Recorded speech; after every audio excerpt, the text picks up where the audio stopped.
Hi, in this video we're going to look at iterative sequences. So question base looks something like this. So in all these questions you'll be given the first term.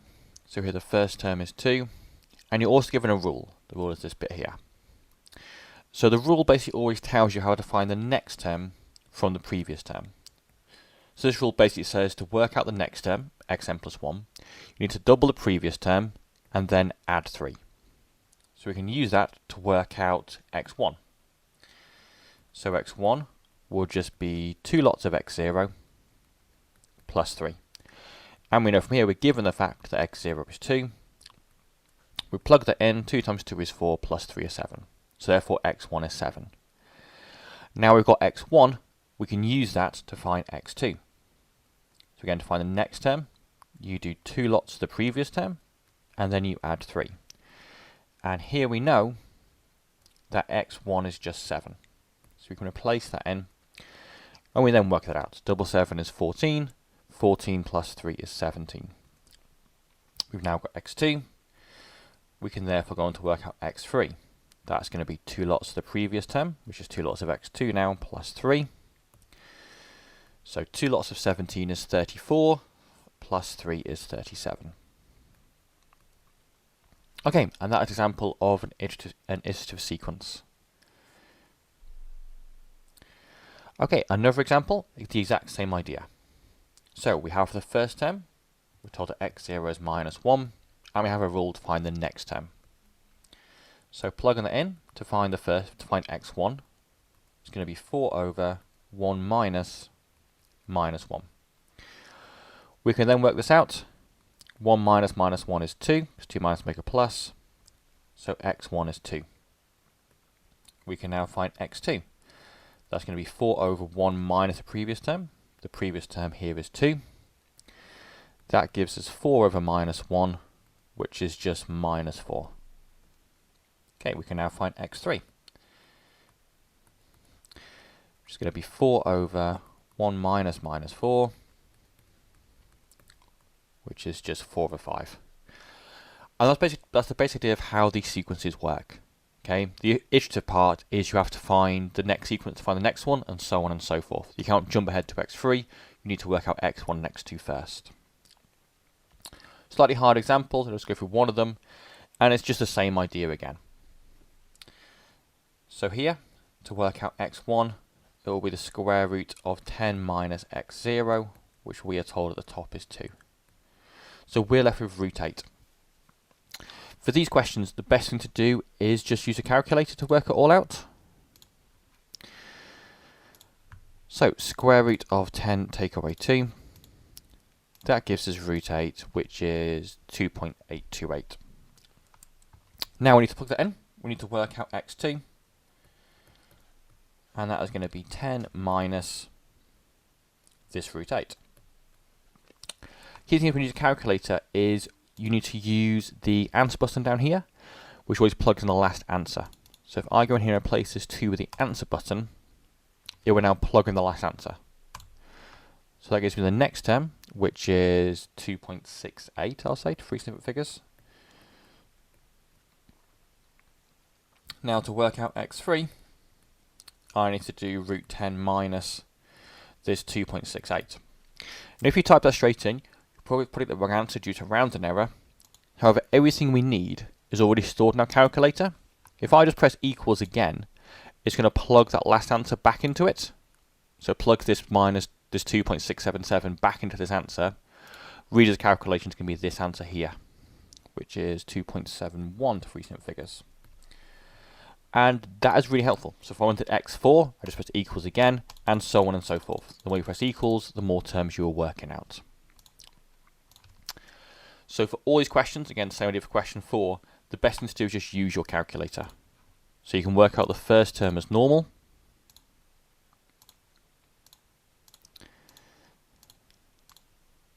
That would give you x1, and then you would just plug that in. So we're going to place the answer with what we've worked out to be. So that's x2, that's x3, x4, and so on and so forth. Okay, that's the main thing with diffuses. Make sure you're happy doing that, happy how those steps work. Next thing is that these are kind of used to find estimates to solve various equations that are either hard to solve or impossible to solve. And we're going to see now how we can rearrange into a form that we can use it for. So this is a typical question. We want to solve this equation, and the way we're going to do it is we're going to rewrite it in this kind of form. So what this basically means, from this equation I want to rearrange it until I get x equals the square root of something else. Okay? For these you kind of want to work backwards. You can kind of see if we've got a big square root here, that means the last thing we must have done was squared rooted. So the step before this would have been x squared equal that same something. And we're going to use that to help us out. So let's take this, and we're now going to rearrange it. First step, I'm going to get the x squared term by itself. So here, x squared will equal 2x plus 2. Again, if these two terms change side, they also change sign. Now we have x squared equals to something, we can square root that to get x equals something. So x will be the square root of 2x plus 2. That means that our iterative sequence, we just write in the form we've seen before.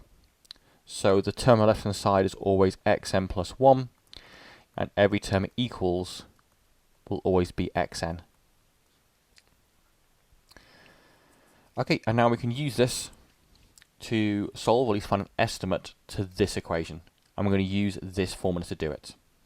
So now it's the same question we were doing a few minutes ago. We have this formula and we have this first term. We want to find x4, and we do that all in our calculator. So first we have the square root of 2 times 1 plus 2. That's using this formula over here. That gives us 2, and that'll be x1. Then we want to change xn, replace it with the answer button. Press equals, this will be x2, this will be x3, and this will be x4. And that's it. Again, we want it to three significant figures, so we just write down 2.69. Okay, let's see if we want the exact same idea as that. So now we're okay with it. So first step, we have to rearrange it. So I want to rearrange this, so it's looking like in this form.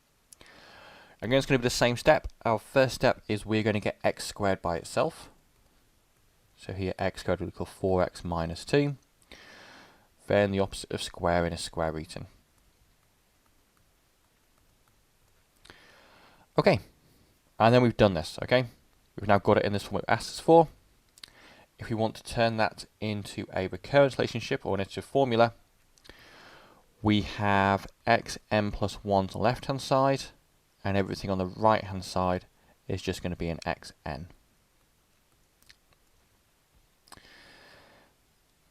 Then, same thing as before, we need to find x4. Actually streamline this a bit. What you can do, because we know x0 is 3, what I like to do is press 3 equals first, and that basically stores 3 as the answer. And then I'll just type in square root of 4 times the answer minus 2. So I press equals once, that's x1, that's x2, that's x3, and I want x4. So to three significant figures, it will be 3.36. Okay, we'll just go through one more example like this, just slightly harder. Here we have a slightly more complicated equation. We want to rearrange it into this form. We can see here I've got a massive cube root. I've got a cube root of everything. That means the step before this, I must have had x cubed equals something. So I'm going to take this, I'm going to rearrange it so it's x cubed equals something. So first step, get rid of everything except for the 2x cubed. If I take these both across, they're going to change signs. So now it's minus x plus 7. I want x cubed by itself, so I need to get rid of this times by 2. The opposite of times in by 2 is dividing by 2. So divide that all by 2. Now we've got x cubed by itself, we can just cube root the whole thing. So x will equal the cube root of that right hand side, minus x plus 7 all over 2. And again, to change that into an iterative formula, we add xn plus 1 to the left hand side and xn to the right hand side. And now just before we can use that, so we're going to use the same trick as before in order to solve this. So first we get our calculator. Our first term is 5, so press 5 equals. That basically logs 5 as the answer button. And we're going to copy this stuff in, replacing xn with the answer button. So we need a cube root here. We want a fraction minus the answer plus 7 all over 2. So that's x1, that's x2, that's x3, and that's x4. Okay, and what we've worked out here, this 1.408, that is an approximate solution to this equation.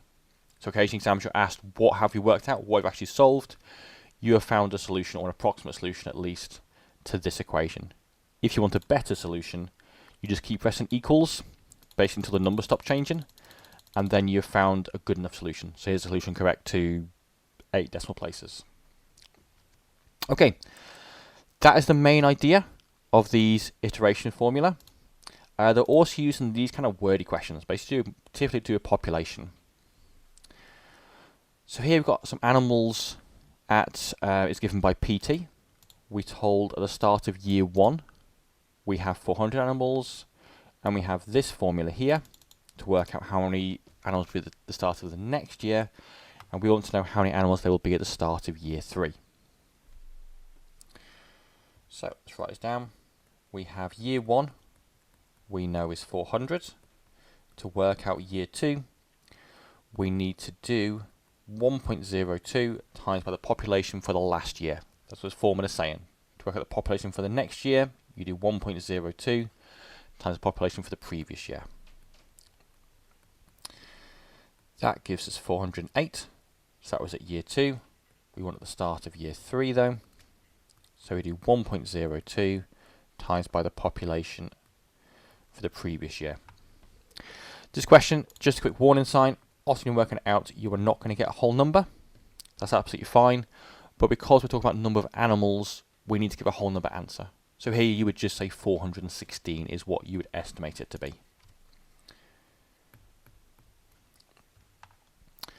Okay, let's see that idea a couple more times. So here, the population of the ferrets in Farthing Wood is given by this formula. It's the same idea. Go to population next year, you do 1.4 to the population for the previous year, and then take away 200.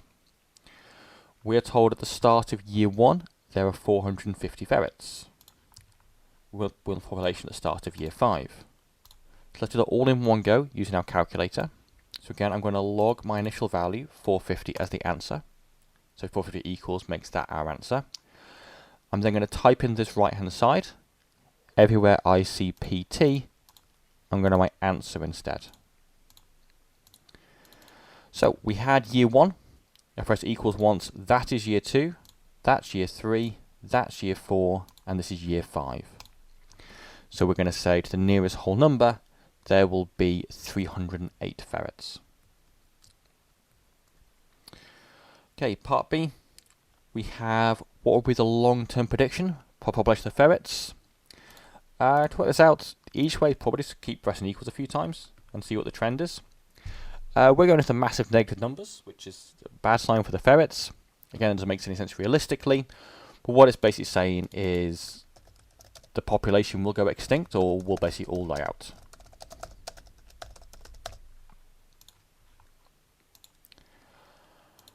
Okay, just one more slightly harder question. So same idea, we have this iteration formula, but here we're missing a number right at the end. Rather than minus 400 before, we just have minus a. However, we're told this information instead. We're told at the start of year 1, there were 1,000 squirrels, and at the start of year 2, there were 1,100 squirrels. And we're supposed to use that to work out the value of a. So we have this formula here, and we're just going to use this. So this formula says the population next year is 1.6 times the population the previous year minus a. We can plug this in using the 1,100 and the 1,000. So the population next year was 1,100. Population the previous year was 1,000 minus a. Okay, so all I've done is just plug in the values for year 1 and year 2. Now what we've got here we've got an equation we can solve. So 1,100, 1.6 times 1,000 will be 1,600. And then solving this, you can kind of see that A has to be 500. So occasionally they can change it a bit to force you to solve an equation from here, but it's roughly the same idea. Okay, I hope that was helpful, and thanks for listening.